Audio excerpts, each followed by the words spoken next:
नमस्कार हजुरहरू सबैजनालाई। आज मेरो भान्सामा नेपाली खानाको सेट बनेको छ।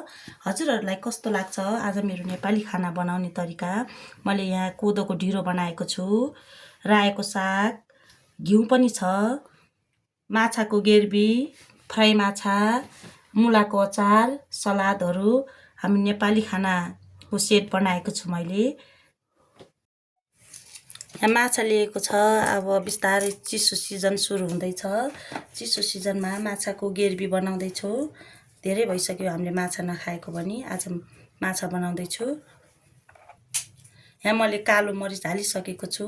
यहाँ नुन राखेँ पहिले मैले माछालाई म्याग्नेट गर्नको लागि।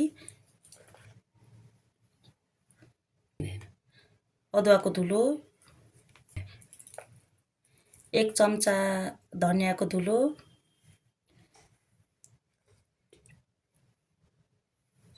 1 चम्चा जिराको धुलो पनि राखेँ, थोरै बेसार पनि राखेँ। यहाँ मैले सर्सुको पाउडर लिएको छु। यसलाई म माछामा राख्छु। एकदम माछामा राखेको एकदमै राम्रो हुन्छ। तोरी राख्दा पनि हुन्छ हजुरले। मैले सर्सुको पाउडर लिएको छु।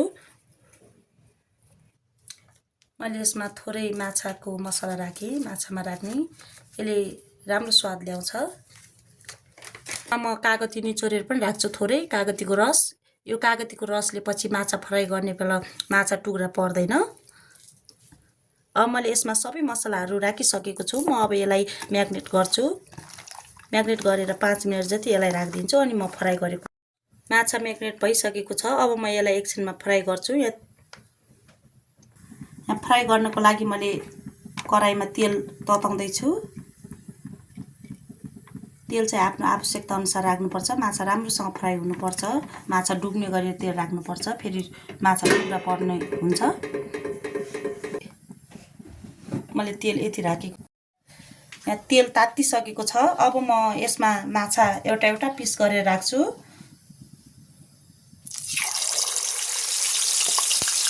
अब यति गरेर पिसहरू राखेँ।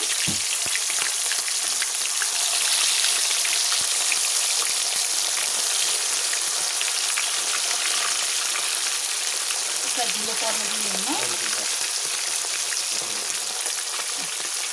यति कतिवटा 5वटा 6वटा जति यसो गरेर अब म यसलाई 3-4 मिनट पछि यसलाई फेरि अर्कोपट्टि फर्काउने छु। अहिले यसै गरी बिस्तारै सानो ग्यास चाहिँ सानो बनाउनुपर्छ। फेरि भित्र काँचै हुन्छ अनि अब म 3-4 मिनट पछाडि फेरि फर्काउने छु यसलाई। माछा फर्काउने भइसकेको छ। मैले यसलाई फर्काएँ। सबै यसै गरी एउटा गरेर फर्काएँ। फेरि धुलो पर्छ।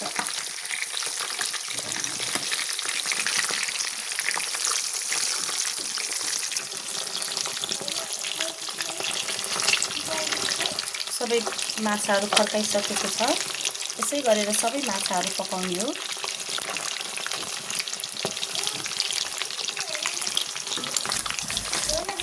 यहाँ माछा रातो भइसकेको छ। मजाले फ्राई भएको छ। झुरुम गर्ने भएको छ। मैले अब यसलाई एउटा भाँडामा झिकेँ। यसरी बनाएको माछा यतिकै खाँदा पनि झुरुम गर्छ।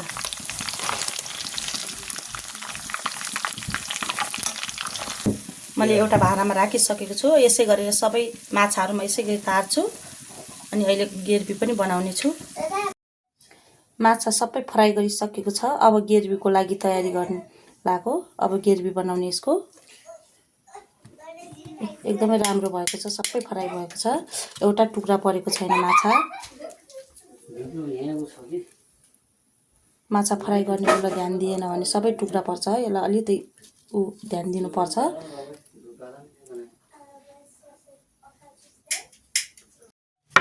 गेर्बीको लागि यहाँ मसला पिस्दैछौँ हामीले। लसुन, अदुवा, जिरा, सुकेको खोर्सानी, मसला सिलौटामा पिसेको मसला एकदमै राम्रो हुन्छ धुलो मसलाभन्दा। तयारी भइसकेको छ गेर्बीको लागि मसला पनि। माछाको गेर्बीको लागि अगाडि माछा फ्राई गरेर राखेको तेल छ। अब यसमै गेर्बी बनाउन लाग्यो। यसमा अब प्याजहरू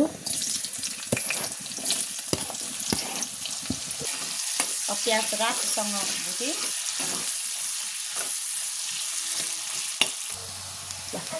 अब यसमा प्याज रातो भइसकेको छ। अब गोलबेर राखेँ।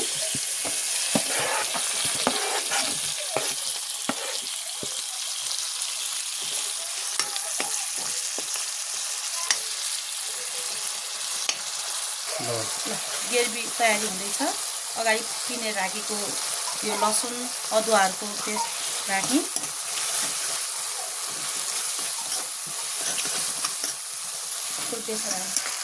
थोरै बेसार राखेँ। नुन पनि राखेँ थोरै। अब ग्रेभी रेडी हुँदैछ। अब यसमा आफ्नो आवश्यकता अनुसार पानी राखेँ। मैले पानी राखेँ। आफ्नो आवश्यकता अनुसार कति राख्ने, हजुरहरूलाई कतिको रस खान मन लाग्छ त्यतिकै राख्नु होला। अब अगाडि फ्राई गरेको माछाहरू राखेँ मैले। यसलाई बिस्तारै, सबै माछा त म राख्दिनँ, थोरै थोरै राख्छु।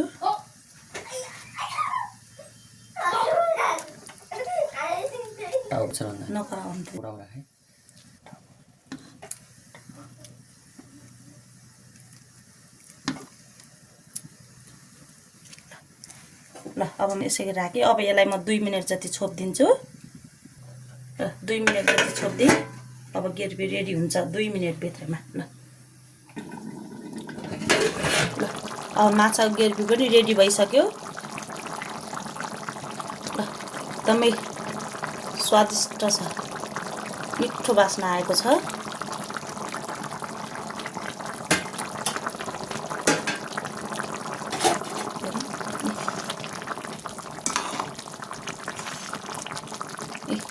तातो माछाको ग्रेभी चिसो मौसममा खाँदा रुगा खोकी पनि जान्छ। ल रेडी भइसकेको छ। यहाँ ढिँडोको लागि पानी तातिसकेको छ। अब कोदाको ढिँडो पकाउन लाग्यो।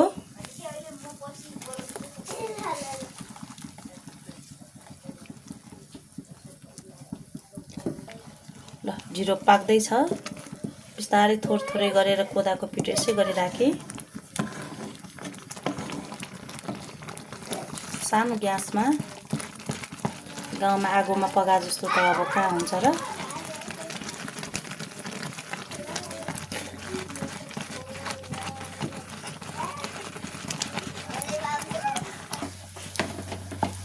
अब ढिँडो पनि पाक्न लागिसक्यो। अब रेडी हुन लागिसक्यो ढिँडो पनि। अब ल ढिँडो पनि रेडी भइसकेको छ। अब हामी माछाको ग्रेभीतिर लाग्छौँ। माछाको ग्रेभी बनाउनुतिर पाकिसकेको छ। यहाँ अचारको लागि रातो मुला लिएको छु। अब यसलाई एउटोमा कोरेर यसको अचार बनाउँछु।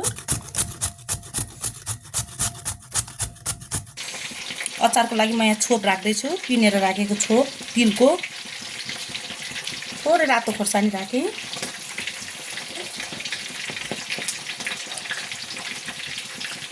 थोरै नुन, थोरै अदुवाको धुलो, कागतीको रस राखेँ थोरै अमिलोको लागि।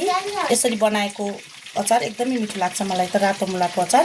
यसमा आज गेरागुरी भएको भए झन् राम्रो हुन्थ्यो।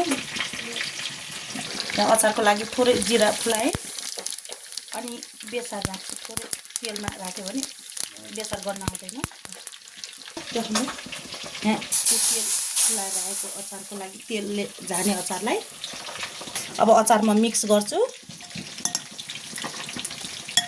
यसमा नुन हालेको छैन, अचार पनि रेडी भइसकेको छ।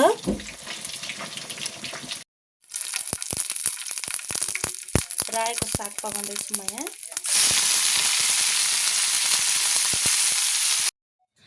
आशा छ हजुरहरूले आजको मेरो यो भिडियो पक्कै पनि मन पराइदिनु हुनेछ। मैले यति मेहनत गरेर बनाएको छु। आज मेरो नेपाली खानाको सेट सबै पुरा भइसकेको छ। हजुरहरूलाई कस्तो लाग्छ जस्तोको तस्तै सल्लाह सुझाव दिनुहोला र मेरो युट्युब च्यानललाई लाइक, कमेन्ट, सब्सक्राइब गरिदिनु होला। हजुरहरूले पनि आफ्नो घरमा यसै गरेर बनाएर खान सक्नुहुन्छ। हस् त, धन्यवाद।